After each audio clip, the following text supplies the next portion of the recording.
So there's no introduction necessary on this disaster of a garden. So let's just get straight into it. This is the current situation of the garden. As you can see, there's so much crap at the top. Sorry, my language. There's so much stuff at the top. There's so much things that I've overgrown and it looks really bad. We started work on the top by getting rid of everything that you saw there, all that trash and all those weeds. Oh my goodness, I cannot believe how strong weeds are to pull out.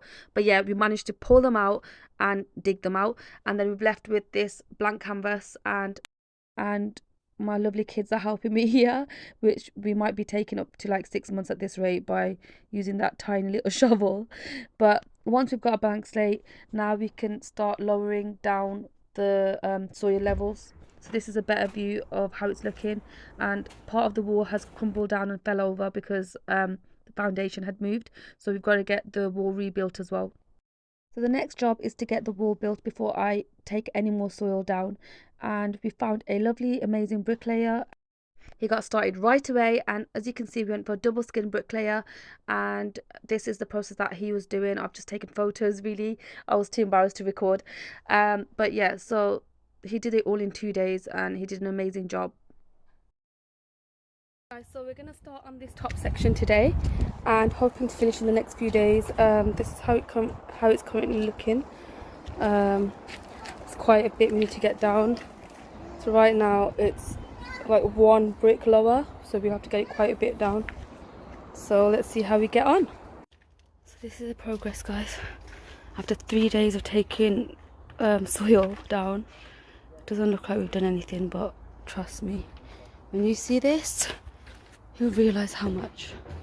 So the soil was up to here before, don't mind the nails, and we took it down nearly a meter. So I don't know if you can see the height, but it's a meter we've taken it down. It's insane, absolutely insane.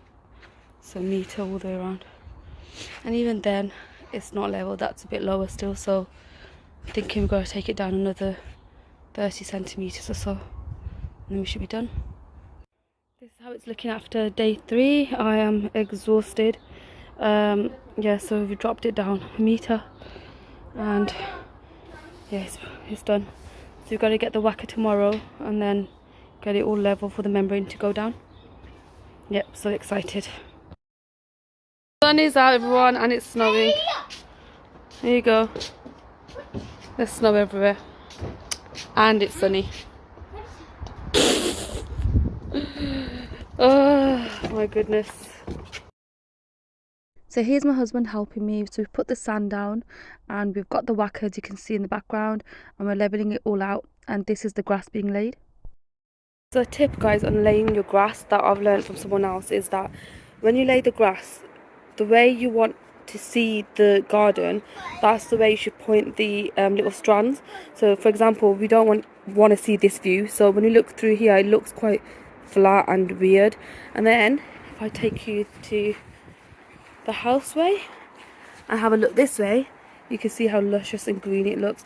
Once we add all the sand and everything in, it'll stand up even further, so it'll look great. The reason we went for the grass choice that we went for was because it was the only one that had a 5 meter width, and I didn't want any joins in the middle, so that's why we've gone for this one. And then what we've also done is, since the last update, is we've put down slabbing across here, just so the soil from the next level doesn't keep falling down like it is here.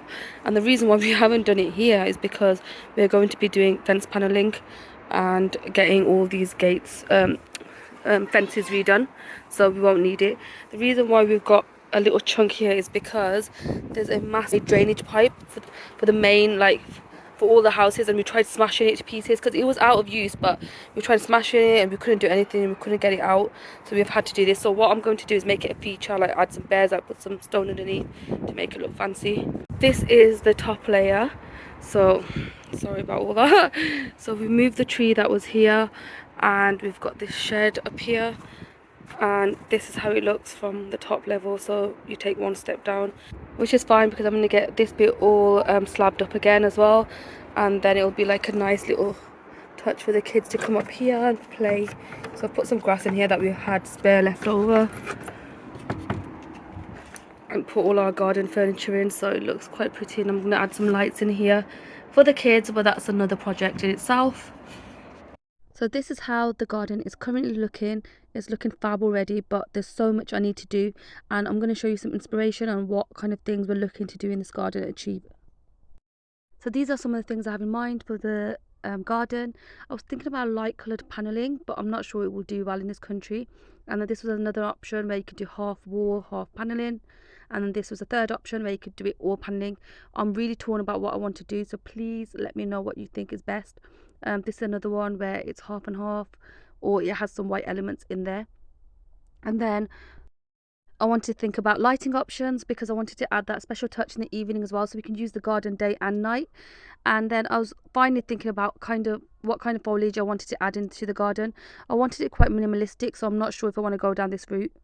So this is how the garden is looking so far. The bottom layer has the old slabbing. I've just got to get it cleaned up for now. And then the next layer has the grass. With the wall, I want to do it so it's over grouted. So I think I need to add more plaster on there to make it look quite rustic. And yeah, I like that look, basically like this one here, but a little bit more. And then third layer, we've got to slab that up. And then what I'm going to do is put new fencing on both sides, lighting options across the top, and then repaint all these sheds. I've been thinking about the good times. I've been sleeping through the long nights. I've been shining in the sunlight. I've been thinking